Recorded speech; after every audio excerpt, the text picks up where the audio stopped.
ক্ষণে ক্ষণে করো তুমি তপ যজ্ঞ দান। ওই সত্য ত্রেতা দাপরের ওই কথাটা চলে আসে।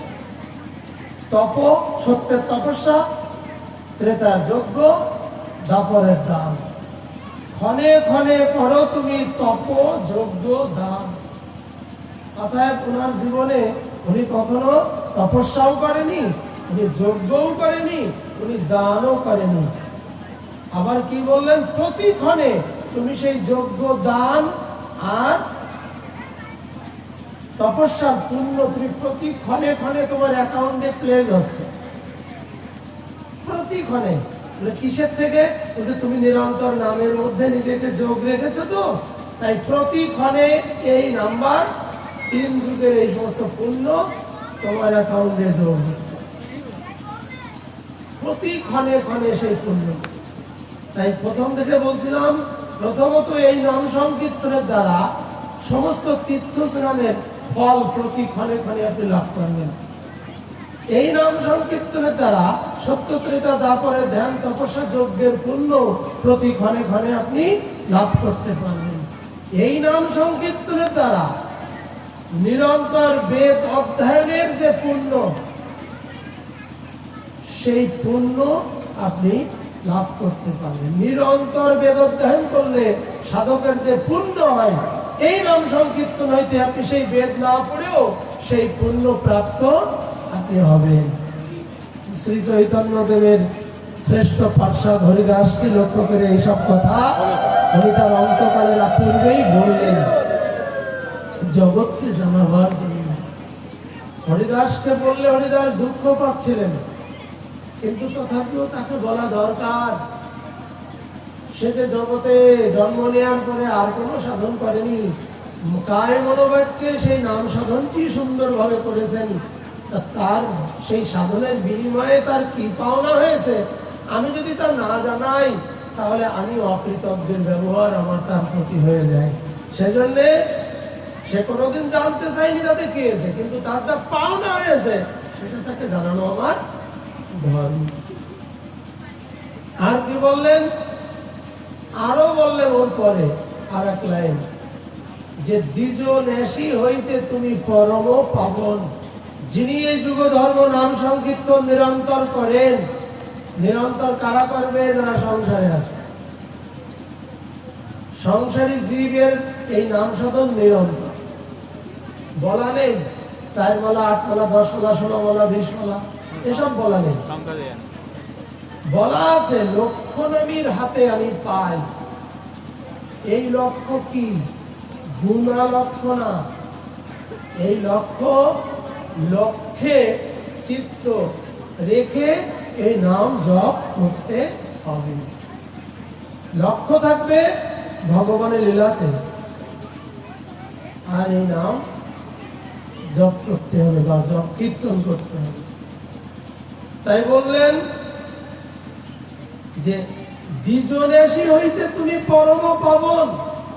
অর্থাৎ এ জগতে যিনি নাম সাধন করেন, এই কলিযুগের জীব নিরন্তর, গৃহস্থদেরকে বাবারও বলছি, বলা হয়েছে নিরন্তর। আর যারা মুক্ত তাদেরকে বলা হয়েছে নামে রুচি রাখবে, নামে রুচি রাখবে। তাদের আর নিরন্তর করার ইচ্ছা থাকলেও সুযোগ নেই। কিন্তু সংসারে গৃহে হাতে করো কাজ, মুখে করো নাম, এ তো আপনাদের জানা আছে। তার মানে এই কথাই প্রমাণ করলো সবসময় নাম করতে হবে। হাতে কাম, মুখে নাম।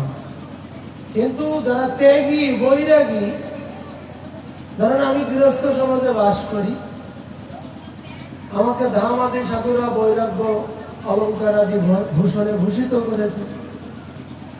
এখন বৈরাগীর যে নীতি আদর্শ, সেটা এই গৃহস্থ সমাজ জানে না, জানে না।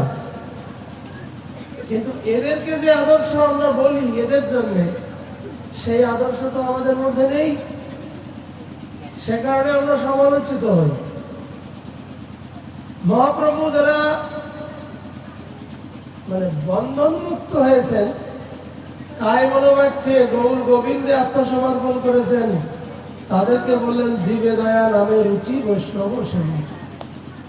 আর গৃহস্থ জীবদের যখন জিজ্ঞাসা আসলো তখন বলল কৃষ্ণ সেবা বৈষ্ণব সেবা নিরন্তর নাম সংকীর্তন। তাহলে গৃহস্থদের সাধনা আর বৈরাগীর সাধনা এক না। বৈরাগীর কোনো কিছু দেখে গৃহস্থদের বিচারের সুযোগ নেই, গৃহস্থদের কোনো কিছু দেখে বৈরাগীর বিচারের সুযোগ আছে। যদি বৈরাগী বিচার করে তাহলে বৈরাগী তাকে জেল খাটানোর জন্য বিচার করবে না, তাকে সংস্কার পূর্ণ করে দেওয়ার জন্য বিচার করবে, তার মঙ্গলের জন্য বিচার করবে, তাকে পরামর্শ দেবে। কিন্তু না বুঝে আমরা দোষারোপ করি, কারণ আমরা তো মেনে নিতে পারিনি যে তুমিও যে এক জায়গায় জন্ম, আমিও সেই জায়গায় জন্ম, তুমি আমি সম। এরকম একটা ভাব আমাদেরকে ভালো কিছু নিতে দেয় না। যাই হোক, শ্রী চৈতন্য মহাপ্রভু সেই নাম সাধনের মূর্তি হরিদাসকে বললেন তুমি এ জগতে সকল মানুষের নমস্য দ্বিজ, সকল মানুষের নমস্য দ্বিজ, তো ব্রাহ্মণ, পোল্ট্রি ব্রাহ্মণ না, সদাচারী ব্রাহ্মণ। সকল মানুষের নমস্য একজন সদাচারী ব্রাহ্মণ। সদাচারী মানে সব সময় যিনি আচরণের মধ্যে নিজেকে যোগ করে গৌর গোবিন্দের কাজ করে, তাকে সদাচারী। সেই সদাচারী ব্রাহ্মণ সকলের নমস্য। আর সদাচারী ব্রাহ্মণ সহ সকলের নমস্য সন্ন্যাসী, এত ন্যাসী। আর ন্যাসী সহ সদাচারী ব্রাহ্মণ এবং অন্য সকলের নমস্য তুমি হরিদাস। মানে আমি সন্ন্যাসী, মহাপ্রভু বলছে আমি সন্ন্যাসী, ওদের 4 বর্ণের নমস্য আমি, আর 3 বর্ণের নমস্য ব্রাহ্মণ, আর ব্রাহ্মণ সহ 4 বর্ণের নমস্য আমি, আর আমি সহ ওই 4 বর্ণের নমস্য তুমি। তুমি তাই পরম পাবন। এই পরম পাবন উপাধি তোমার কোথা থেকে হলো? একই নাম সংকীর্তনের দ্বারা। তুমি এই জগতে জন্ম নিয়ে অন্য কোনো সাধন করো নাই, শুধুমাত্র যুগধর্ম নামের সাধন করেছ। তাও সেই নাম সাধনের বিনিময়ে পার্থিব জগতের কোনো চাওয়া তোমার অন্তরে নেই, এমনকি আধ্যাত্মিক জগতেরও তোমার কোনো অন্তরে চাওয়া নেই।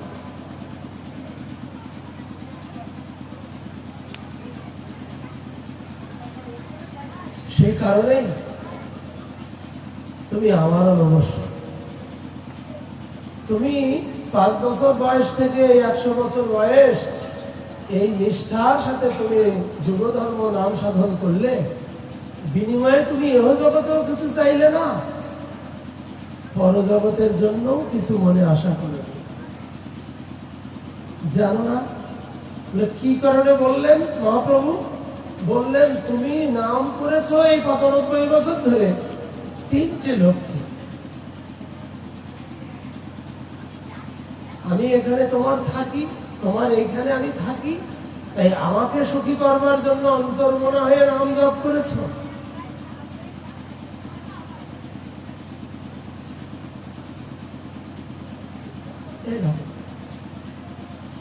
আমার তোমার ওই দেহে মন সহ 11 ইন্দ্র, এই 11 ইন্দ্রকে ভগবতমুখী করতে তাদেরকে নাম কীর্তন করে শোনাইছে।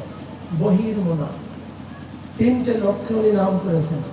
অন্তর্মনা, অন্তর্যামী সুখের জন্য চিন্তা করে, ইন্দ্রদিদেরকে ভগবতমুখী করে রাখবার জন্য বহির্মনা।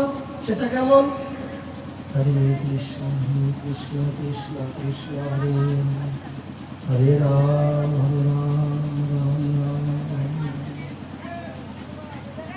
এখানে যাতে শুনতে কর্ণগোচর হইলেই শরীরের ভিতরে কাজ করে। এই আর এক লক্ষ্য, 2 লক্ষ্য, গুনতি লক্ষ্য না, লক্ষ্য। লক্ষ্য মানে খেয়াল। তার জপের পিছনে কি খেয়ালে সে জপ করে? অন্তর্মনজামীর সুখের জন্য বহির্মনা ইন্দ্রিয়দেরকে ভগবতমুখী করে রাখবার জন্য, তাদের স্বভাব যেন আমাকে ভজন বিমুখ না করে ফেলে। ইন্দ্রিয়ের যে স্বভাব, এক এক ইন্দ্রের এক এক রকম। চোখ ভালো দেখতে চায় নাকি এই দেখে ফেললাম এতক্ষণ পরে, এতক্ষণ কাউকে দেখতে পাচ্ছিলাম, এই চোখটা এবার কাজে লাগালাম, চোখ ভালো দেখতে চাই, তাই না? আরো যেসব ইন্দ্রগুলো আছে তারা যা যা চায়, তারা যাতে সেই মুখী না হয় সে কারণেই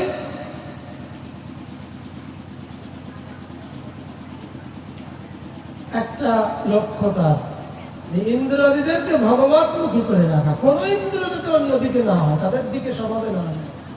আর একটা স্বভাব হচ্ছে এ জীব জগতের মঙ্গল হিতার্থে, জীব জগতের কল্যাণ কিসে হবে? তাই উচ্চেশ্বরে হরে কৃষ্ণ কৃষ্ণ কৃষ্ণ হরে হরে, হরে রাম রাম রাম হরে হরে। এই শব্দ যতদূর পৌঁছালো আপামর জীব জগতের কল্যাণ লক্ষ্যে, এই 3 লক্ষ্যে উনি নাম জপ করতেন নিরন্তর। নিরন্তর লিখে গুণাগাতা লাগে, সবসময় যদি ঘোষণা থাকে যে নিরন্তর করো, সেখানে গুণাগাতা কোনো জরুরি নেই। এইভাবে উনি 3 লক্ষ্যে নাম জপ করতেন। এই লক্ষ্য বাদে পার্থিব জগতের কোনো লক্ষ্য নেই, নিত্য গোলকেরও কোনো লক্ষ্য নেই। এটাই ব্যাখ্যা দিতে যাই বললাম যে তুমি নাম ভজন করেছো এই 3 লক্ষ্যে, কিন্তু এই জগতের কিছু চাওয়া, পরকালের পরজগতের কিছু চাওয়া তোমার অন্তরে ছিল না। এই কারণেই তুমি আমারও নমস্য। মহাপ্রভু বলছে এই কারণেই তুমি আমারও নমস্য। ওদের সকলের নমস্য তো আমি, আর আমি সহ সকলের নমস্য তুমি, তুমি পরম পাবন। এইভাবে মহাপ্রভু নামকারীর মর্যাদা এবং পরিণাম ভবিষ্যৎ সম্পর্কে হরিদাসকে সামনে রেখে আস্বাদন দিলেন জগৎজীবকে, যা চৈতন্য ভাগবতে চৈতন্য চৈতামৃতে সুন্দর করে সাজানো আছে। তাই আপনাদেরকে কিছু উপদেশমূলক কথা, যে কথা চৈতন্যদেবের উপদেশ, অধমের থেকে না। শ্রী চৈতন্য চরিতামৃতে অন্তলীলায় চৈতন্য মহাপ্রভু যখন অদ্বৈত প্রভুর চিঠি পেলেন, পূজার লাগে আহ্বান করেছিলাম, পূজা সমাপন হয়েছে, এখন বিসর্জন। অর্থাৎ তোমাকে আমি যে প্রয়োজনে আহ্বান করে এনেছিলাম সে প্রয়োজন অতিরিক্ত হয়ে গেছে, যা দরকার তার চেয়ে বেশি হয়ে গেছে। তুমি যদি আরো কিছুদিন থাকো তাহলে এই জগতের মানুষ সৃষ্টি কার্য থেকে বিরত হয়ে সবাই বৈরাগী হয়ে যাবে। এই কারণে তোমাকে আর রাখা যাবে না, তোমাকে তাড়াতাড়ি প্রস্থানের ব্যবস্থা। এই অদ্বৈত প্রভুর চিঠি পড়ে মহাপ্রভু খুব বিচলিত হয়ে পড়লেন। কারণ হচ্ছে এই ঘুমাই এসো যাও,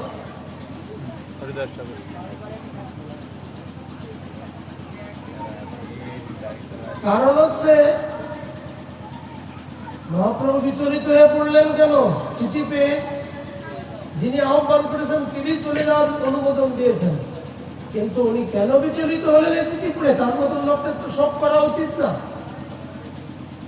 তার আশাও আনন্দ, যাওয়াটাও আনন্দ, কিন্তু তিনি নিরানন্দে ভুগতেছেন, মহা নিরানন্দে। এত দুঃখ এ জগতের কোনো মানুষ কখনো কোনোদিন পায়নি, পাওয়ার চেষ্টা করে না। পাওয়া উচিত, পাওয়ার চেষ্টা করা উচিত। চৈতন্যদেব এমন কষ্ট নিলেন বা পেলেন বা নিজেকে দিলেন, ইচ্ছা করে কষ্ট দিলেন, বিচলিত হয়ে পড়েছেন। কেন? এই কেন থেকে কিছু কথা একটু বলবো, আপনারা মনোযোগ দিয়ে শুনবেন, যা আপনাদের কাজে লাগবে, ভবিষ্যৎ গড়ে উঠবে। কারণ আমরা এখন আসি, আজকে কালকে কে কখন কোথায় থাকবো এটা তো বলা যায় না।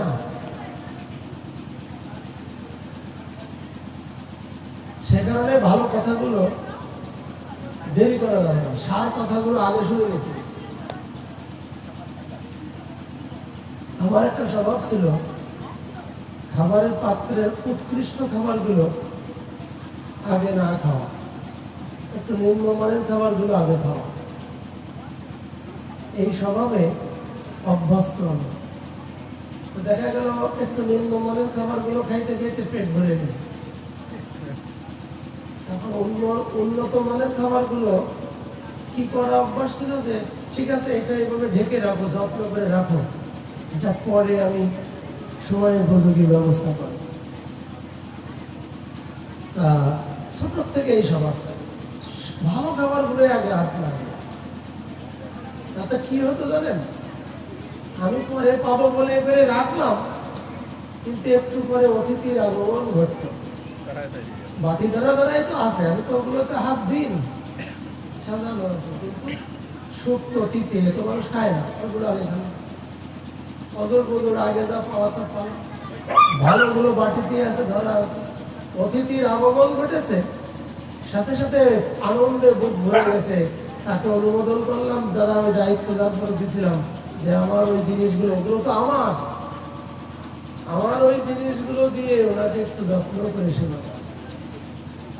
এইভাবে বৈষ্ণব সেবা, ভক্ত সেবা, অতিথি সেবা ছোট থেকে হয়ে যাচ্ছে। কিন্তু একটু আগে বললাম যে যা ভালো আগে নিয়ে নিতে হবে। আধ্যাত্মিক জগতের মহাপ্রভু তাই বিচলিত হয়ে পড়েছেন। কেন মহাপ্রভু বিচলিত হয়ে পড়েছেন? যে চিঠি এসে গেছে, এখন আমাকে এখানে যারা নিমন্ত্রণ করেছেন তারা যদি একটা স্লিপ পাঠায় দেয় যে আপনার সময় শেষ, তাহলে তো আর এখানে আমার আর বলার সুযোগ নেই। কিন্তু যা বলতে চাইছিলাম তা বলতে না পারার একটা জ্বালা আছে। হয়তো আর বলতে পারলাম না, কিন্তু এই জ্বালা কতদিন যে এই জ্বালা থাকবে, ততদিন বলে থাকবে। যা বলতে চেয়েছিলাম তা তার বলতে পারলাম না সিলকুট আসায়, তাই অদ্বৈতর দ্বারা চিঠি এসে গেছে। মহাপ্রভু যা করতে চেয়েছিল জগৎ জীবকে নিয়ে, তা করতে না পারায় বা এই ভজনের দ্বারা যা পাওয়া যায় তা না পাওয়ার জ্বালায় শেষের 10টি বছর গম্ভীরার মধ্যে ছোট্ট একটা ঘর, সেই ঘরের ভিতরে নিজেকে উনি ক্ষত বিক্ষত করে আঘাত করতে লাগলেন, আঘাত করে করে ক্ষত বিক্ষত করতে লাগলেন, অঙ্গ প্রত্যঙ্গ আদি দিয়ে রুধি রক্ত ঝরতে লাগলেন। তখন বিপ্রলম্বের প্রিয় পার্শ্বদরা মহাপ্রভুর কাছে বিনয়ের সাথে প্রার্থনা নিবেদনাদি করে জানতে চাইলেন, প্রভু আপনি এমনটি কেন করছেন? তা বলছে কৃষ্ণ না পাওয়ার কারণেই আমার এই অবস্থা। কৃষ্ণ এতদিন ধরে, আমি 36 বছর ধরে গুরুচরণে আশ্রিত হওয়ার পর থেকে এই 36 বছর যথাযথভাবে সাধন করেছি। যেভাবে জগৎ জীবের সাধন সর্বোচ্চ পর্যায়ে করা উচিত বা করা যায় তা আমি করেছি, কিন্তু আমার যাওয়ার টিকিট এসে গেছে, কিন্তু আমি এই সাধনের দ্বারা এখনো কৃষ্ণকে পেলাম না। আর না পাওয়ার কারণে এদিকে চলে যাব, না পেয়ে এদিকে না পেয়ে চলে যাব, তাহলে আমার আগমন ব্যর্থ হয়ে যাবে। আমি যদি না পাই তাহলে আমার দেওয়া এই সাধনেরা করে এরা পাবে, আমি তা কি করে তা নিশ্চয় করতে পারবো? আমি পাইনি, তাহলে ওরা পাবে, এই গ্যারান্টি তো আমি আর দিতে পারি না। তাই আগে আমার পাওয়া উচিত। এই সাধনের দ্বারা যদি আমি পাই তাহলে আমি নিশ্চিন্ত হয়ে যেতে পারবো যে না ওরাও পাবে। তাই আমি পাইনি, তাই আমার জ্বালা, যে আমি পাইনি মানে ওরাও পাবে না, তাহলে আমার এই জন্ম ব্যর্থ, আমার সাধন ব্যর্থ, আমার যা কিছু সব ব্যর্থ। অর্থাৎ কৃষ্ণ না পাবার জ্বালায় উনি নিজেকে এই পাশের দেয়ালে বাড়ি দেয়, এই পাশের দেয়ালে বাড়ি দেয়, সামনে বাড়ি দেয়, পিছনে বাড়ি দেয়, এরকম বাড়ি দড়ি দিতে দিতে দিতে দিতে ফিটে ফুটে রক্ত। এমন অবস্থা দেখার পরে ওনারা যখন এরকম বললেন একটু শান্ত হওয়ার জন্য, তখন মহাপ্রভু বললেন, কৃষ্ণকে পাইনি তো, না পাওয়ার জন্য তো আমার এই অবস্থা, তাহলে তোমরা বলে দাও কৃষ্ণ পাওয়ার উপায়। কাদের কাছে জিজ্ঞাসা করেছেন মহাপ্রভু? কৃষ্ণ পাওয়ার উপায় কাদের কাছে জিজ্ঞাসা করেছেন? যারা নিত্য সিদ্ধারগণ, শ্রী বৃন্দাবনের সেবা কুঞ্জের 8 জন সখী যারা, তাদেরকে পাঠাইছেন বৃন্দাবনে। আর সেবা কুঞ্জের মধ্যে 8 জন মহামন্দিরী যারা আজকে তারাই রয়েছে তার সাথে।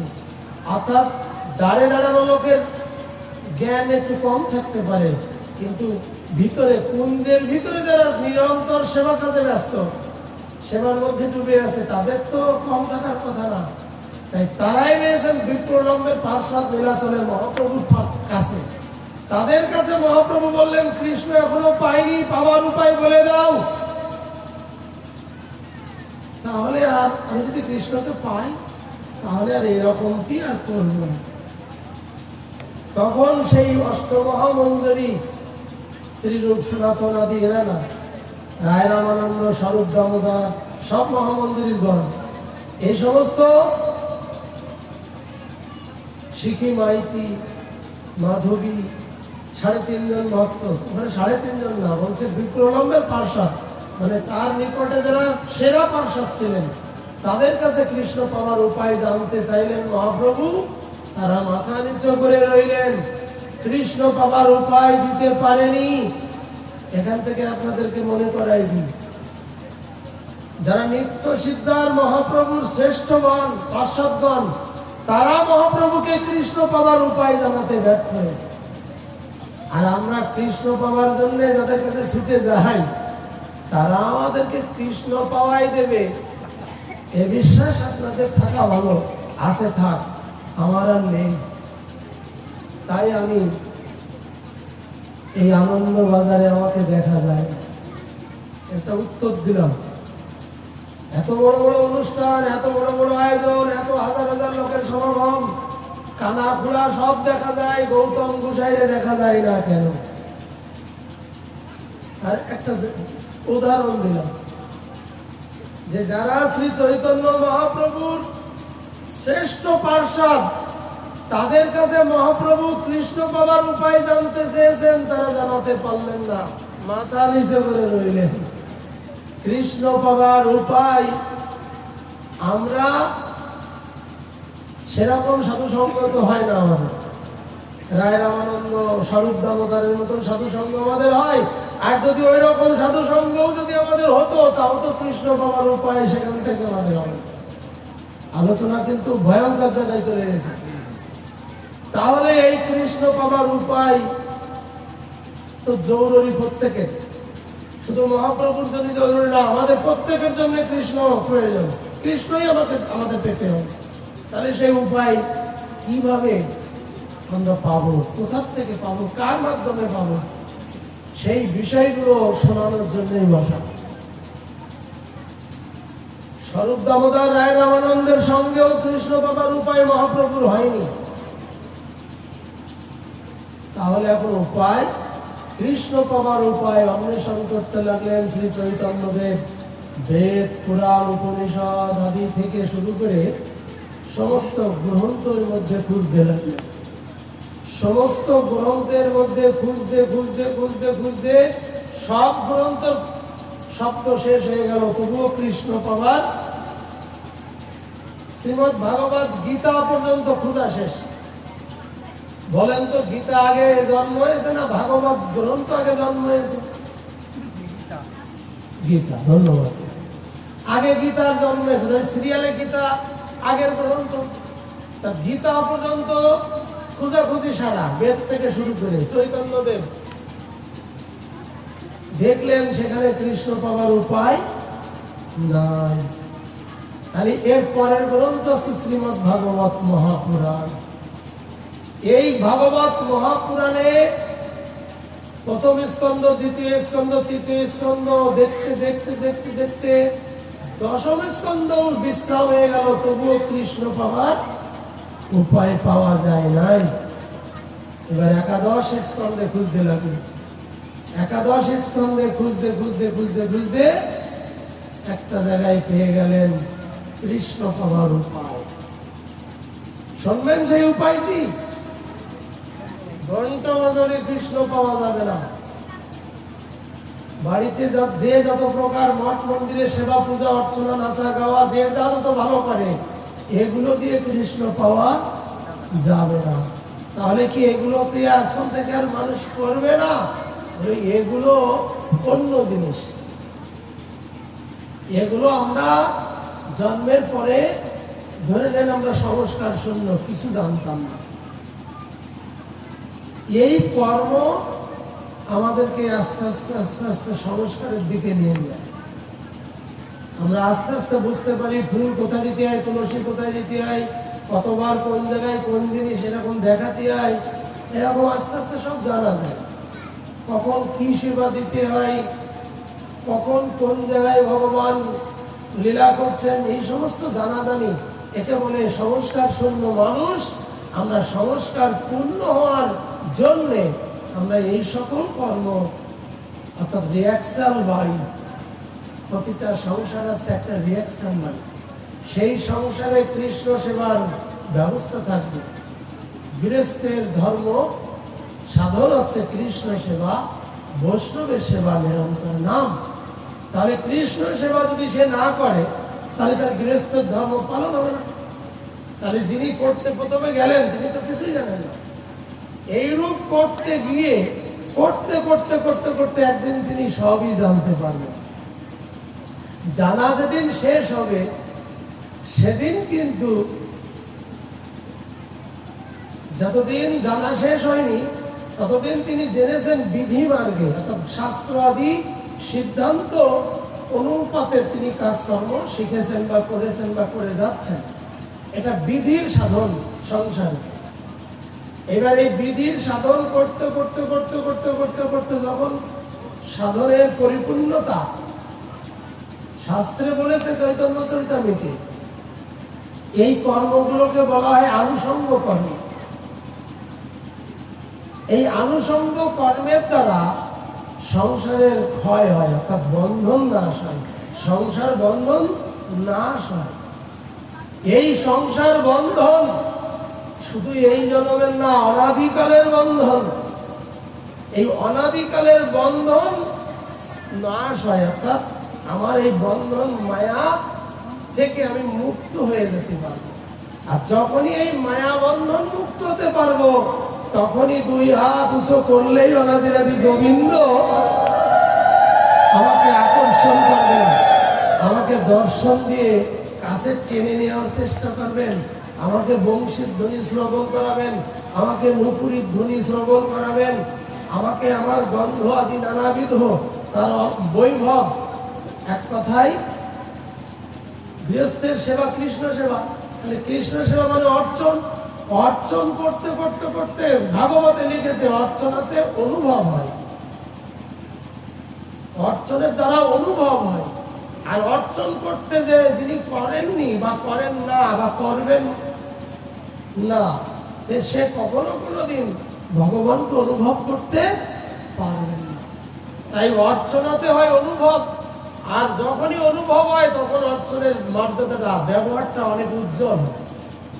যখন আমি অর্চন করতে যে কারেন্ট মারে বাস্তব মনে হয়, তখনই কিন্তু কারেন্ট খাওয়ার পরে কারেন্টের প্রতি শ্রদ্ধা বাড়ে, সাবধানতা বাড়ে, আদর যত্ন বাড়ে।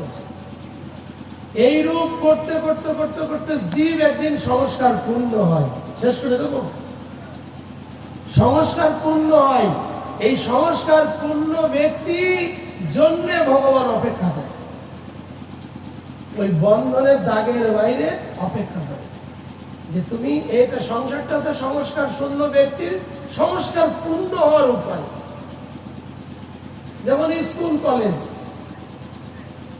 এই একক জানাজানির পরে চাকরিটা যখন হবে তখন কাজ ওইসব নেই।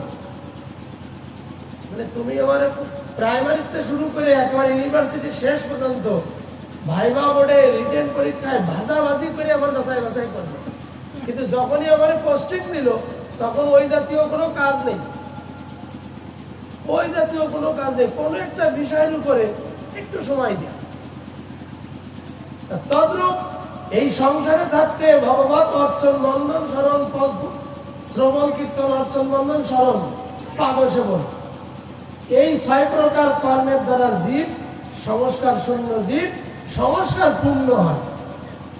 সংস্কার পূর্ণ হইলেই এবার তাকে অনুভব, তাকে প্রাপ্তির ইচ্ছা, এবার তাকে পাওয়ার ইচ্ছা, ইচ্ছা এবার গাঢ়, এবার ইচ্ছা প্রগাঢ়। এবার যখন প্রগাঢ়তায় অন্তর্যোগ হবে, তখন নুপুরীর ধ্বনি, বংশীর ধ্বনি, নানাবিধ সিমটম তাকে আকর্ষণ করবে। ভালো লাগবে না, সংসারে সবকিছু একটু আলুনি আলুনি লাগবে, সবকিছু আলুনি আলুনি লাগবে, ভালো লাগবে না। একটু আগে যে জিনিস তুমি অতি পরিশ্রম করে যত্ন করে করেছো, তার ভালো লাগবে না, সেইটাই বিষ বোধ হবে, সেইটাই একটা অশান্তির কারণ হবে। এইভাবে অনাদিকালের বন্ধন, কোন এক জন্মে কৃষ্ণ ভজন করতে করতে, সেবা পূজা অর্চন বন্ধন করতে করতে এই অনাদিকালের বন্ধন হইতে জীব মুক্ত। শ্রীমদ্ ভাগবত মহাপুরাণে উদ্ধবকে সামনে রেখে ভগবান কৃষ্ণচন্দ্র বললেন, এ জগতে 3 প্রকারের মানুষ আছে। এক প্রকারের বদ্ধ জীব, আর এক প্রকারে আছে মুক্ত জীব, আর এক প্রকারে আছে ভক্ত জীব। বদ্ধ জীব মানে এই বদ্ধ জীবের সাথে আর একটু ভাষা যোগ করতে হয়, তা শুধু বদ্ধ না, বলে মায়াবদ্ধ। এই মায়াবদ্ধ জীব আছে, অনাদিকালের বন্ধনে পড়ে আছে, এক জন্মের বন্ধন না, অনাদিকাল হইতে জন্মে জন্মে এই মায়াবদ্ধ জীব। এই মায়াবদ্ধ জীব কখনো কোনো সৌভাগ্যক্রমে সাধুগুরু বৈষ্ণবের করুণা যদি তার প্রতি বর্ষণ হয়, তার প্রতি শুভ দৃষ্টি রাখে, সাধুগুরু বৈষ্ণবের করুণায় কৃপায় ওই মায়াবদ্ধ জীব ভগবত ভজনের অভিলাষ জন্ম নেয়। এবার যখন তিনি ভজনে যুক্ত হবেন, এই যুক্ত হতে হতে হতে হতে কাজ করতে করতে করতে করতে মানুষটা সংসারেই আছে, কিন্তু মানুষটা কিন্তু আর সংসারের কোনো কিছুর সাথে নেই। আমার সম্বন্ধে অনেক কিছু শোনা যাচ্ছে না, অনেক কিছু শোনা যাচ্ছে। হ্যাঁ, যাবে তো, যা সত্যিটা তো জানা যাবে। আর আমার তো সারা জীবন অভ্যাস, আমি গোপনে কিছু করি। আমি যখন যেখানে যে দেশে যা করি, তা আমি মাইকের উপরে বলি। ভয় কি জিনিসটা জন্মের পরের থেকে আমার মধ্যে নেই। কিন্তু বাংলাদেশের হিন্দুরা বাংলাদেশে কিছু করলো গোপনে পারে, আর ভারতে করলে তো বলবেই না। যাচ্ছে ভারতে জমি জায়গা কিনতে, কয় টাকায় যাচ্ছে। এইরকম আমি তো সেই চরিত্রের না। যাই হোক, যে জন্য বলছিলাম যে এই সংসারের ভিতরে ভগবানের কর্ম করতে করতে ওর ভিতর দিয়ে সংসারের কত কিছু হয়ে যায় উন্নতি, কিন্তু ভগবত কর্মের রেজাল্ট এক সময় ওই যে আসক্তি ছিল যে বিষয়ে দিতে, যা নিজে হাতে জন্ম দিয়েছেন, সৃষ্টি করেছেন, এক সময় এই ভগবত পুণ্যের ফলে তার এই আসক্তি নাশ হয়। আর আসক্তি যখন নাশ হয়, চলে যায়নি, এখনো আছে সংসারে, কিন্তু আসক্তি শূন্য, এই মানুষটাকে বলা হয় মুক্ত জীব। গায়ে লেখা লিখে দেওয়া লাগবে না, সেই ব্যক্তি বুঝতে পারবে যে প্রকৃত সবকিছুর মধ্যে থেকে কোনো কিছুর মধ্যে নেই। এই মানুষগুলো কিন্তু ধামে না, এই মানুষগুলোই সংসারে আছে, এদেরকে বলা হয় মুক্ত জীব। কেউ ওই বিষয়াদি আঁকড়ে নিয়ে পড়ে আছে, মনটা তার মধ্যে ঢুকানো, কেউ ওগুলোর মধ্যে ছিল, কিন্তু ভগবত কর্ম করতে করতে, কৃষ্ণ সেবা করতে করতে, সাধু সঙ্গ করতে করতে সেই আসক্তি শূন্য হয়ে গেছে। লোক রক্ষার জন্য দেখা যায় এখানে আছে, কিন্তু আসলে সে কোনো কিছুর সাথে নেই। এই ব্যক্তিকে বলা হয় মুক্ত জীব। এই মুক্ত জীবের অপেক্ষা করে গোবিন্দ। গোবিন্দ আর ওই বদ্ধ জীবের অপেক্ষা করে না। এবার যিনি সবকিছুর ভিতরে থাকা সত্ত্বেও আর কোনো কিছুতে নেই, মুক্ত শিশুর মতন সংসারে আছে। কেন থাকবে সংসারে? আচ্ছা, কোথায় যাব আমি? আমার দায়িত্ব কে নেবে? গোবিন্দ, যদিও আমার এই সকল কিছু আর ভালো লাগে না, তথাপিও তো যাওয়ার জায়গা নেই, সে কারণেই এখানেই পড়ে আছি। তোমার করুণা যবে হবে, সেদিনই হয়তো যেতে পারবো। এই অভিপ্রায় নিয়ে যখন ওই মুক্ত জীব সংসারে থাকবে, তখনই তাকে গোবিন্দ বংশীর ধ্বনি, নুপুরীর ধ্বনি শ্রবণ করায় তাকে মুক্ত করে তার চরণে যোগ করে নেবে। এটা ধারাবাহিকতা, গ্রন্থ পড়ুন, একবারে কিন্তু এটা হয় না, করতে করতে হয়। সংসারে এইরকম করতে করতে করতে করতে বদ্ধজীব হয় মুক্ত, মুক্ত হওয়ার পরে গোবিন্দ তাকে দায়িত্ব নেবে, তার দায়িত্ব নেবে। সে এক পা বাড়াবে, বলবে যে গণ্ডির বাইরে আসো, এক পা বাড়াবে, আর গোবিন্দ সাথে সাথে 9 পা বাড়ায় তার হাতটা ধরে নিয়েই চলে গেল। এ জগতের কেউ তাকে আর রোধ করতে, আটকাতে আর পারবে না। এখন তাই গ্রন্থে বলছে ভক্তজীব, এই যে সংসারে বদ্ধজীব ছিল, আবার সংসারেই মুক্ত হয়েছে। মুক্ত হওয়ার পরে যখনই গণ্ডির বাইরে বেরোলে, গোবিন্দের উদ্দেশ্য যখন, বা গোবিন্দ যখন তাকে স্বীকার করলেন, তখনই তাকে বলা হয় ভক্তজীব। গৌরাঙ্গের দুটি পদ, যার ধন সম্পদ। অর্থাৎ যে মানুষটার গৌরের চরণ মাত্রই সম্বল করেছে, আর সব ছেড়ে ফেলে দিয়েছে অন্তরের থেকে। অনেক কিছু ছিল, কিন্তু সব ছেড়ে ফেলে দিয়ে শুধুমাত্র গৌরাঙ্গের চরণই রেখেছে, তাকে লক্ষ্য করে এই পদ। গৌরাঙ্গের দুটি পদ, যার ধন সম্পদ। সে জানে ভক্তি রস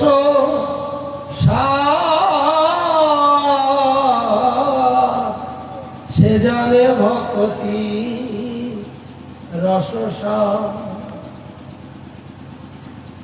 ওই যে বললো ভক্তজীব, মুক্তজীব আর বদ্ধজীব, চলে গেল সে ভক্তজীবের মধ্যে। কারণ সব ছেড়ে দিয়ে গৌরের চরণ দুটোই শুধু রেখেছে হৃদয়। সে কারণেই তিনি ভক্ত খাতায় তার নাম উঠে গেল। সেই থেকে এই জগতের সে কারুর না, এই জগতের কারুরই না। সে বলে সে কার? সে একমাত্র গোবিন্দের। আর গোবিন্দ কার? আমার।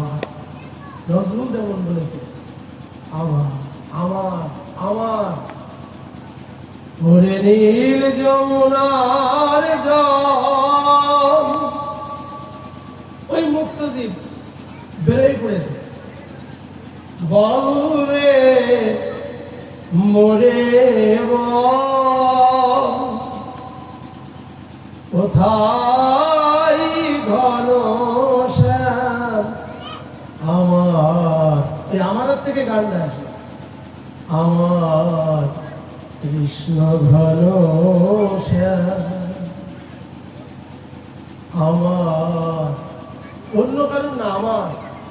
আমি তো গোবিন্দের, সেটা গোবিন্দ বলতেছে, আর আমি বলতেছি গোবিন্দ অন্য কারণ না, গোবিন্দ আমার। বলরে আমার, সব ক্ষেত্রে আমার। এরপরে তো যতগুলো লাইন যাব সব আমার। শ্যামল কোথায়, কোন মথুরায়, কোন দ্বারকায়, বল যমুনা বল, বাজে বৃন্দাবনে। বাড়ি থাকতে কিন্তু শুনতে পাইনি, জায়গায় পৌঁছে গেছে না। বাজে বৃন্দাবনে পথে নূপুর শোনা যা। শুরু হয়ে গেল এই যে শোনাশুনির পালা, ভক্তজীবের খাতায় নাম উঠে গেল। এবার যত যত সময় রাস, তখন ঠিকই যোগমায়া তার সাথে মিলবে। আমরা পৌঁছাই গেছি শোনাশুনির পালা। সেখানে বংশীর ধ্বনি শুনবো, সেখানে নূপুরের ধ্বনি শুনবো, সেখানে সবকিছুর ভিতরে একটা আলাদা অনুভূতি আমার ভিতরে কাজ করবে। এটা দিবালোকে এরকমই হবে। কিন্তু নির্ধারিত রাসস্থলীতে যখন কৃষ্ণ ফুৎকার মারবে, যোগমায়া আমাকে তুলে নিয়ে সেখানে যোগ করে দেবে। হয়ে গেল মানব জীবনে সত্য। তাই যুগধর্ম নাম সংকীর্তনে আবার একটু পিছনে যায়, যেখানে মহাপ্রভু বলছিলেন যে কি বলছিলেন, যে কৃষ্ণ পাবার উপায় বলে দাও। তারা মাথা নিচে করে রইলেন, কৃষ্ণ বাবার উপায় বলতে পারলেন না। শ্রীমৎ ভাগবত মহাপুরাণে 11 স্কন্ধে কৃষ্ণ পাবার উপায় মহাপ্রভু খুঁজে পেলেন। এইবার এই জায়গাটা থেকে যজ্ঞের মহিমা প্রকাশ হবে। যজ্ঞটা কেমন হওয়া উচিত, কিভাবে যজ্ঞটা গ্রহণ করা উচিত, যজ্ঞের সার্থকতা কিভাবে আসবে, এখন থেকে 1 মিনিট 2 মিনিট শুনলে বোঝা যাবে। সেখানে ভাগবত মহাপুরাণে মহাপ্রভু পেলেন যে সংকীর্তন যজ্ঞে যে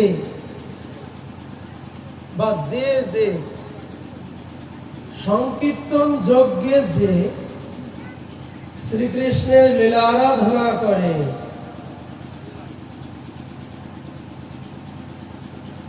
এখানে শুধু শব্দ, এখানে শব্দ, অঙ্গভঙ্গি তো এরকম দেখাতে পারলাম, কিন্তু এইটা দেখাতে পারবো না। এটা নিজেরা মনে বিশ্বাস হবে যে সংকীর্তন এখানে পারবে, অঙ্গভঙ্গিটা এরকম সমর্পিত প্রভুর ভাবের সাথে, আর এই দিব্য দৃষ্টিতে লীলা স্মরণ করবে। এই জিনিসটা ভাগবত সংকীর্তন যজ্ঞে যে শ্রীকৃষ্ণের লীলা আরাধনা করে,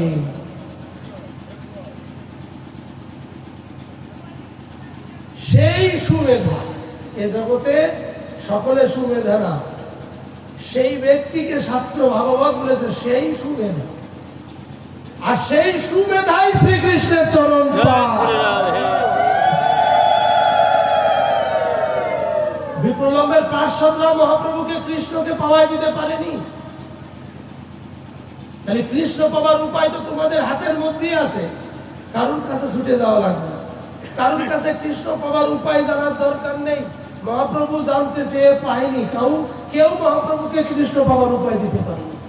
ওরে তোমরা প্রত্যেকেই জানো কৃষ্ণ পাওয়ার উপায়, এই জানাই দিলাম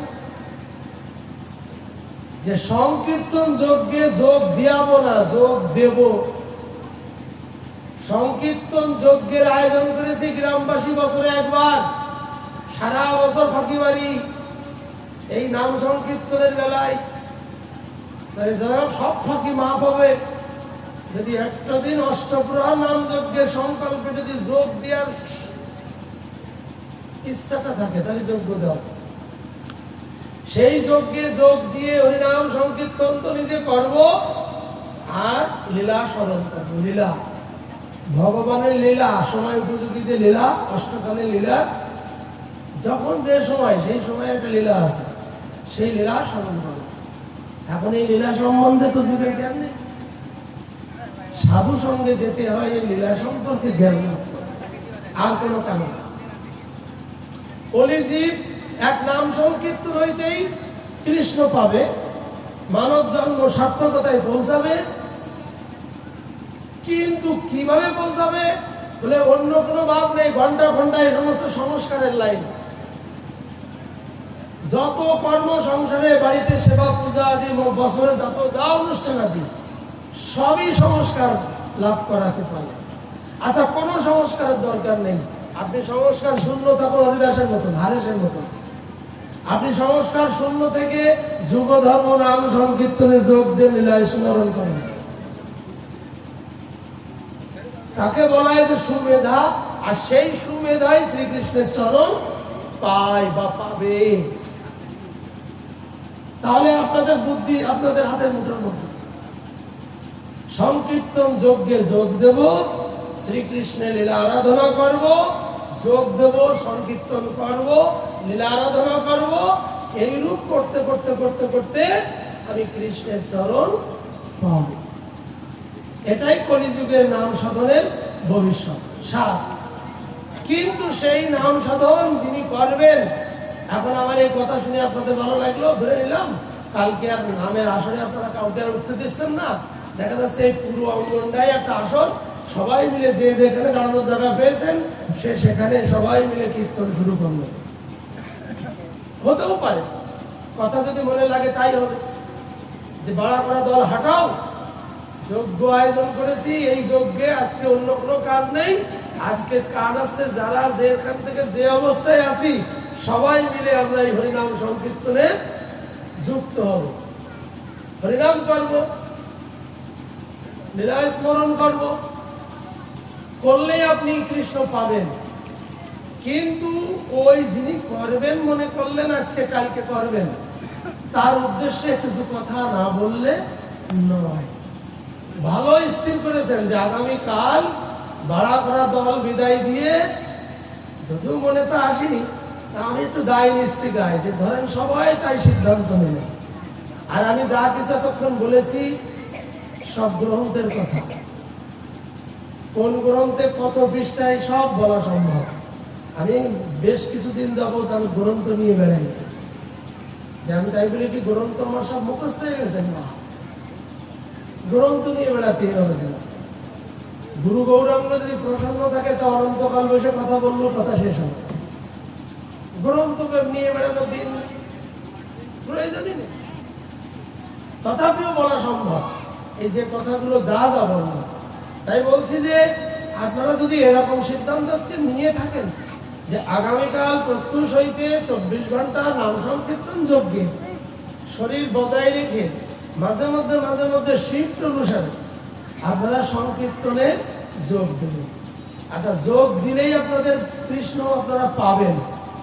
আর লীলা স্মরণ, এই ভাগবত কথাই লীলা জানতে হয়, অথবা অষ্টকলীল গোবিন্দ লীলামৃত গুটিকা পড়তে হয়, পড়ে লীলা জেনে সময় উপযোগী লীলা স্মরণ করতে হয়।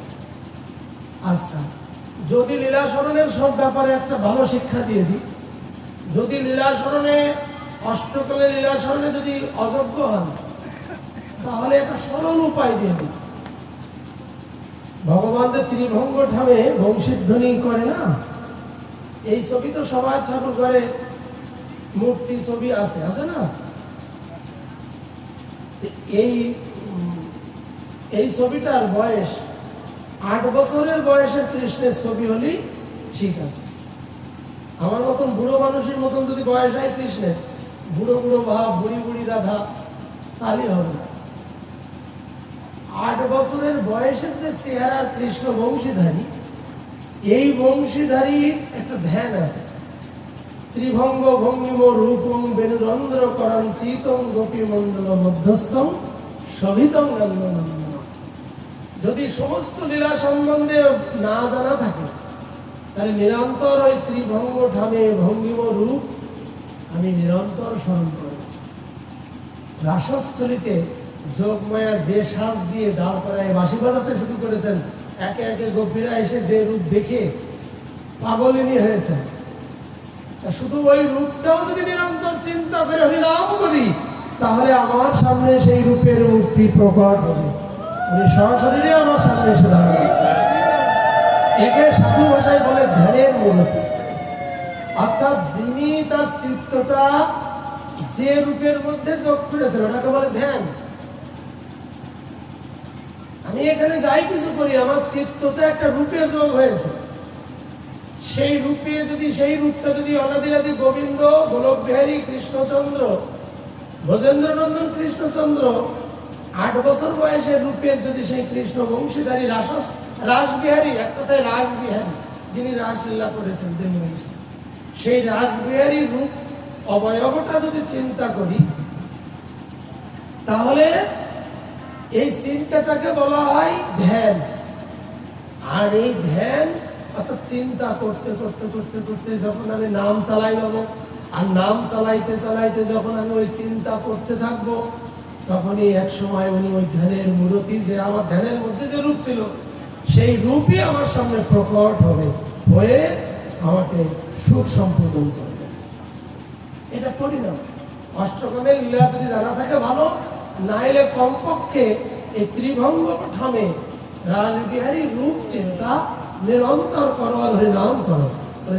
কি জন্য নাম করছো? তার করুণা পাবার জন্য, তার কৃপা পাবার জন্য, তার সান্নিধ্য পাবার জন্য। তিনি অগোচরে আছে, অদৃষ্টির অগোচরে আছে, তাকে নামায় আনবার জন্য আমি নিরন্তর সেই রূপ চিন্তা করব, আর নিরন্তর সেই নাম কীর্তন করবো, অন্য নাম না, যার মুখে এক কৃষ্ণ, অন্য কোনো শব্দ না। ওই সেই কৃষ্ণ আর কৃষ্ণের নাম, কৃষ্ণ আর কৃষ্ণের নাম। সংক্ষেপ করে দিছি কিন্তু সাধনে, বিষাদ আর রাখিনি। ওই রূপ আর ওই রূপ যে নামে, ওনার যে নাম, সেই নাম। যদি শরণাম 32 অক্ষর না করতে পারেন, ন্যূনতম কৃষ্ণ যদিও বলতে পারেন তাও হবে। যেমন দিন গেলে যে একবার হা গৌরাঙ্গ বলে নিতাই বলল আমি হই তার, সে হয় আমার।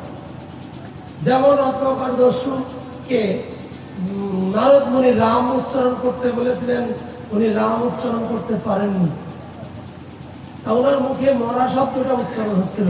লাস্টে শ্রী গুরুদেব বলল তুমি এই মরা উচ্চারণেই মুক্তি পাবে, তাই কিনা? সেই মরা মরা মরা মরা মরা মরা মরা মরা মরা মরা মরা মরা আমি কি বললাম?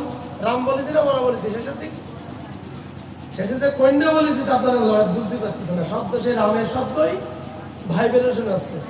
যদি অজামিলের পুত্র চিন্তায় নারায়ণ বলায় যদি নারায়ণের কৃপা লাভ করে, তাহলে এই মরা মরা মরা মরা মরা মরা মরা মরা মরা মরা মরা মরা রাম শুনবে আমাকে ডাকতেছে।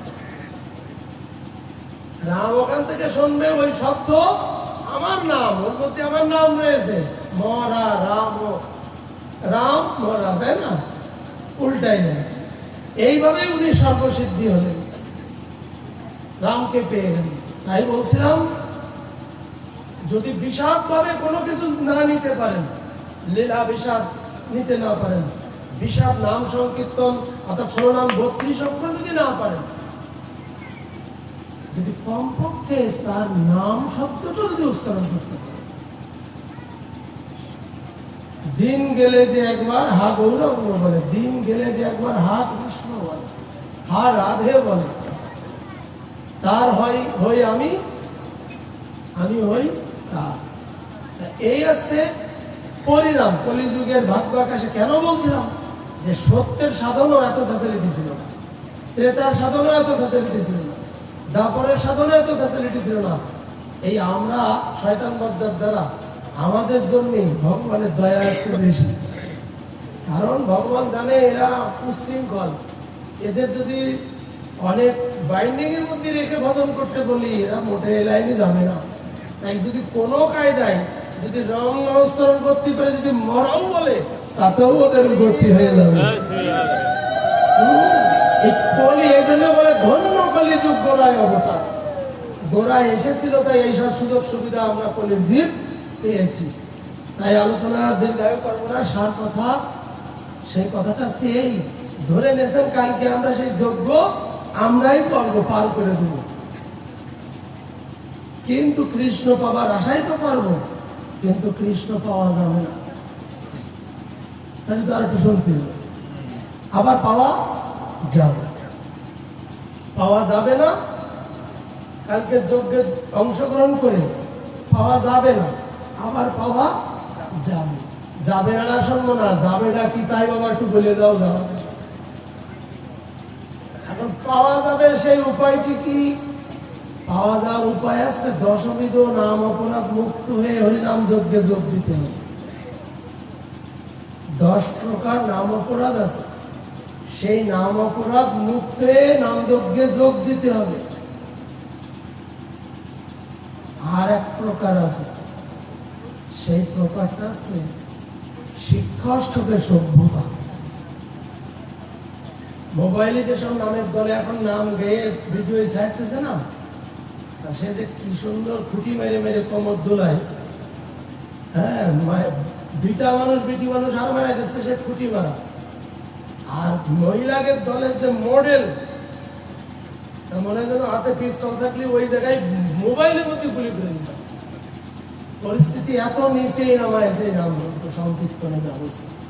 বলে এইরকম ভাবে না, বলছে একটা সভ্যতা থাকতে হবে। মহাপ্রভু সেই সভ্যতাটা ঘোষণা করলেন, ওই জায়গায় ফেলে ঘোষণা করলেন। যখনই পেয়ে গেলেন ভাগবতে কৃষ্ণ পাবার উপায়, তখনই তার ভিতরে দশবিধ নাম অপরাধ মুক্ত মহাপ্রভু, সেটা তার সাধন করতে আর হয়নি।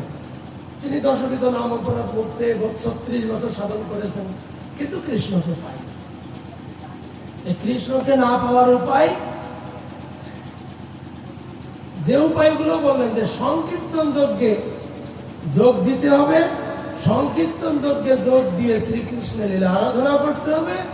শুধু শ্রীকৃষ্ণের লীলা আরাধনা করলে হবে না, দশবিধ নাম অপরাধ মুক্ত হয়ে সংকীর্তন যজ্ঞে যোগ দিতে হবে। আর যোগ দেওয়ার পরে ওই যোগীর স্বভাব হবে শিক্ষা অষ্টকের স্বভাবে সভ্যতা। শিক্ষা অষ্টকের যে সভ্যতা, যে স্বভাব, ওই নামকারীর মধ্যে সেই সভ্যতাটা অর্থাৎ সেই স্বভাবটা প্রকট থাকে, তবেই সেই সুমেধা শ্রীকৃষ্ণের চরণ পাবে। অতএব যুগধর্ম নাম সংকীর্তনই শ্রেষ্ঠ, এর থেকে বড় আর ভালো বেশি কিছু নেই। আপনারা সেই গ্রামবাসী একত্রিত হয়ে সেই নামযজ্ঞের ব্যবস্থা প্রতি বছরে নেয়, এবছরও করেছেন। ঈশ্বর আপনাদের প্রতি প্রসন্ন আছে, সববারই আপনাদের যজ্ঞের সফলতা সব দিক দিয়েই আমরা জানতে পারি। আশা করি এবারও আপনাদের সুনাম সফলতা আসবে। সুনামের আশাই করে যজ্ঞ করলে হবে না, সফলতা দেখ। আপনাদের সফলতা বলেছি, আপনারা আনন্দ পেয়েছেন যে টাকা বাঁচে, এগুলো সফলতা না। প্রশংসা ভরপুর, আশেপাশে যত জায়গায় যজ্ঞ হয় সেই হিসেবে গাঙ্গার যজ্ঞের মান এখন ভালো। এগুলো প্রশংসা, সফলতা, টাকা সঞ্চয় হয়েছে, সফলতা, এই সবগুলো না। দেখতে হবে যে এই যজ্ঞের দ্বারা যোগ্য জন কয়জন জন্ম নিয়েছে, যোগ্য জন কয়জন তৈরি হয়েছে এই যজ্ঞ থেকে। বাইরের গ্রামে আগে খুঁজবো না, আগে নিজের গ্রামে খুঁজবো। মহাপ্রভু বলেছিল, আচার করে প্রচার করে না, প্রচার করে আচার করে না, ওই দুই আমার কেউ না। আচার করে প্রচার করে, সে শুধু আমার না, জগতের। সে শুধু আমার না, আমার তো বটেই, কিন্তু শুধু আমার না, সর্বজীবের গুরু তিনি। আচার প্রচার দুই কার্য যার, সেই তো জগতের আচার্য। আপনাদের চোখের সামনে আমি যারা জন্ম, আপনারা যারা ছোট থেকে দেখেছেন, দোলখোলায় 1996 সালে আমার গুরুদেব দেহ রাখে সেবা মহোৎসব করেছিলাম। তারপরের থেকে যজ্ঞ শুরু করেছিলাম। গুরুদেব যেদিন দেহ রাখিছিল তার 4-5 দিন আগের থেকে গুরুদেব আসবে বলে নিরামিষ খাওয়া ধরিলাম। গুরুদেব আসবে 4-5 দিন আগে, তার একাদশী আগে গুরুদেব দেহ রাখলো একাদশীতে, তার আগের একাদশী উত্থান একাদশী, অর্থাৎ নিরংশনা মাসের শেষ চতুর্মাস ব্রত শেষ, সেদিন থেকে একাদশী শুরু। সেদিন থেকে আহার শুদ্ধ। শ্রী গুরুদেব আসলেন, গুরুদেব দেহ রাখলেন, সব আবার পাল্টালেন। আচার করে প্রচার করে, প্রচার করে আচার করে না, এসালা কেউই মহাপ্রভুর নাই। তাহলে শুরু করলাম আচার, আর যজ্ঞ দিলাম। যজ্ঞ দিতে গেলে যজ্ঞ জন, আমি যদিও মানুষটা ছোট ছিলাম, কিন্তু সেই সময়কার যজ্ঞের যে যজ্ঞের মধ্য দিয়ে যে প্রকৃত যে আনন্দ, যে যজ্ঞের মধ্য দিয়ে যে জীবের সংস্কার, তার কারণেও আমি অ্যারেঞ্জমেন্ট করেছিলাম। আমার তো হয়েছে কম বেশি, হয়েছে কিনা? আপনারা যারা যজ্ঞ করতেছেন, আপনারা যারা যজ্ঞের আয়োজনাদি করে এত পরিশ্রমাদি করেন, আপনাদের ভিতরে সংস্কার আগে আসা দরকার। যদি আপনাদের ভিতরে ওইরকম সংস্কার না আসে, তাহলে সফলতা আসেনি, সুনামও হয়নি। যজ্ঞের সার্থকতা আসবে যদি যজ্ঞের দ্বারা কমপক্ষে একটা জীব ভগবত চরণে যাওয়ার টিকিট পায়, যদি ভগবানের দাসত্ব পায়, ভগবানের প্রিয়জন হতে পারে, তাহলে এই সকল দিকে লক্ষ্য থাকে। যদি এই দিকে লক্ষ্য থাকে, তাহলে আগে যেদিকে লক্ষ্য ছিল সেদিকে আর নজর দেওয়া লাগবে না। ও বাক্স ভরি আরো উতলে পড়বে, প্রমাণ আমি। সেদিকে নজর দিতে হয়নি জীবনে কখনো, ওটা হয়ে আরো উদ্বৃত্ত থেকে যাবে প্রচুর। শুধু লক্ষ্য থাকবে যজ্ঞের দিকে। যজ্ঞের দ্বারা জগতের কল্যাণ, যজ্ঞের দ্বারা আমার নিজের কল্যাণ কিসে হবে, তবেই যজ্ঞ সার্থকতায় পৌঁছবে, সফলতায় পৌঁছাবে। সকলের চরণে, মহাপ্রভুর চরণে নিবেদন করি, সকলের সেই রূপ সুমতি হোক, সকলের সেই রূপ মঙ্গল যাত্রা শুরু হোক। আজকের এই শুভ গন্ধ দিবস হইতে যুগধর্ম নাম সংকীর্তন তাদের জীবনে বয়ে আসুক কৃষ্ণ প্রাপ্তির উপায়। এই সংকীর্তন যজ্ঞের দ্বারাই গোবিন্দ প্রাপ্তির উপায় আছে। গোবিন্দ প্রাপ্তির আর কোনো উপায় নেই। আপনি যদি অনন্তকাল ভাগবত পাঠ শুনে বেড়ান, তবু গোবিন্দকে পাবেন না। লিখে রাখেন, আমি দাদা বলে দিচ্ছি, অনন্তকাল অনন্ত জন্ম যদি ভাগবত পাঠ শুনে যান, তবুও গোবিন্দকে পাবেন না। হয়তো সর্বোচ্চ বৈকুণ্ঠ ধাম পেতে পারেন, তাও যদি যথাযথভাবে পরীক্ষিত মহারাজের মতন শুনতে পারেন, যথাযথভাবে যদি ধন্দুকারীর মতন শুনতে পারেন, তাহলে হয়তো বৈকুণ্ঠের টিকিট পাবে। কিন্তু গোলক বিহারী গোবিন্দ, যে গোবিন্দকে আমরা জানি, আশা করি, তাকে পাওয়া যায়। বলে তাই সাধু সঙ্গে যাব না? হ্যাঁ যাবেন, সাধু সঙ্গে যাবেন, গৃহস্থ সঙ্গে যাবেন। বহিরঙ্গে হয় নাম সংকীর্তন, অন্তরঙ্গে হয় রস আস্বাদন। এই নাম যজ্ঞটা সকলের জন্য, কিন্তু ভাগবত সকলের জন্য না। সেবা সঙ্গরে মহাপ্রভু ভাগবত করতেন প্রিয়জনদেরকে, অন্তরঙ্গদেরকে ঢুকাই নিয়ে কপট লাগায় সারা রাত ভাগবত রস আস্বাদন। আবার সর্বজনীন ভাবে কপট খুলে দিয়ে না, শুধু সারা বিশ্বের কপট খুলে দিয়ে উনি বহিরঙ্গে করতেন নাম সংকীর্তন। তাই বলছি, বহিরঙ্গে যে নাম সংকীর্তন, এই সেই নাম সংকীর্তন, কিন্তু এর ভিতর দিয়ে কৃষ্ণ পাওয়ার উপায় আছে। শুধুমাত্র এই মঞ্চে নিরন্তর কৃষ্ণ নাম না করতে পারলুম, যদি বছরে এই সংকল্পের দিনে একটু করতে পারেন, তাহলে এই সংকীর্তন আপনাকে কৃষ্ণ পাওয়ায় দিতে পারে। আপনি 365 দিন নিরন্তর নাম বাড়িতে সাধন করেন নাই, বছরে একদিন অষ্টপ্রহর যজ্ঞের সংকল্প করেছেন। এই সংকল্পে যদি আপনি অংশগ্রহণ করেন, তাহলে এই অংশগ্রহণই আপনি কৃষ্ণ পাবেন।